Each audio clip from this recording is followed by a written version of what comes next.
तो सर, अभी कुछ दिनों पहले भारत में चुनाव चल रहे थे और चुनाव के दौरान प्रचार के समय मैं देख रहा था कि हमारे बहुत सारे राजनेता, जिसमें पार्टीज़ के हेड और रीजनल पार्टीज़ के हेड भी मौजूद थे, वो बार बार जानबूझकर कैमरे पे कभी मटन खाते हुए, कभी चिकन खाते हुए, कभी मछली खाते हुए दिखते थे और कभी पकाते हुए भी दिखते थे। और मैं समझ नहीं पा रहा था कि वो ऐसा क्यों कर रहे हैं। तो ऐसा क्या कैसे हो जाता है कि भारत में ये सब चीज़ें चल जाती हैं? आपको पता है, प्रतिदिन 300 से 1000 प्रजातियां, और कुछ उसमें अनुमानित आंकड़े कहते हैं कि शायद अब प्रतिदिन 10,000 प्रजातियां विलुप्त हो रही हैं।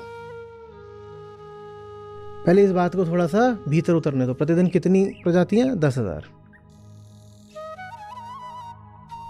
10,000 का आंकड़ा नहीं भी माना तो जिन्होंने आंकड़ा लिया है 300 से 1000 का, वो कहते हैं अगर 300 विलुप्त हो रही हैं तो उसमें से 150 विलुप्त हो रही हैं सिर्फ जंगलों के कटने से। और जंगल कट रहे हैं मांसाहारियों की वजह से। मांसाहारी सिर्फ उस जानवर को नहीं खा रहा है जो उसने कटवाया है, मांसाहारी ने उस जंगल के जितने जानवर थे सबको लील लिया।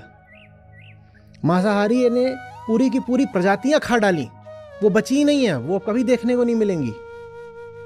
तुमने उनका हैबिटेट, उनका घर ले लिया, अब वो जिएंगे क्या? प्रतिदिन 137 प्रजातियां सदा के लिए इस पृथ्वी से विलुप्त हो रही हैं मांसाहार के कारण। प्रतिदिन पृथ्वी पर सिर्फ 4% जानवर हैं जिनको अब आप जंगली बोल सकते हो। मांसाहारियों ने सब समाप्त कर दिए। जब जंगल समाप्त कर दिए तो जंगली जानवर कहां से बचेंगे भाई?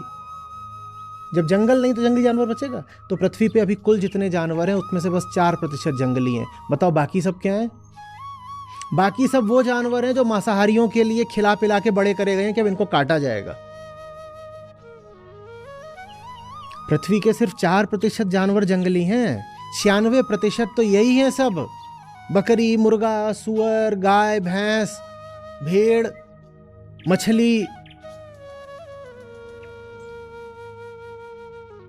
जिसको इंसान ने कृत्रिम रूप से पैदा करा है और कृत्रिम रूप से खिला खिला के बड़ा करा है ताकि फिर इंसान उसको खा सके। हमने पूरा ग्रह खा लिया। अब बड़ी से बड़ी वजह है मांसाहार, और उस पर भी मांसाहारियों की दाद दूंगा, उनमें इतना दम रहता है कि बोल देते हैं मेरी मर्जी, मैं कुछ भी खाऊं।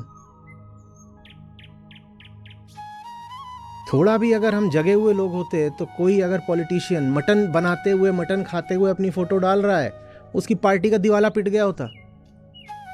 एक एक उम्मीदवार की जमानत जब्त हो गई होती सिर्फ इस एक तस्वीर पर कि तुम्हारा राष्ट्रीय अध्यक्ष तो मटन चबा रहा है, तुम्हें वोट।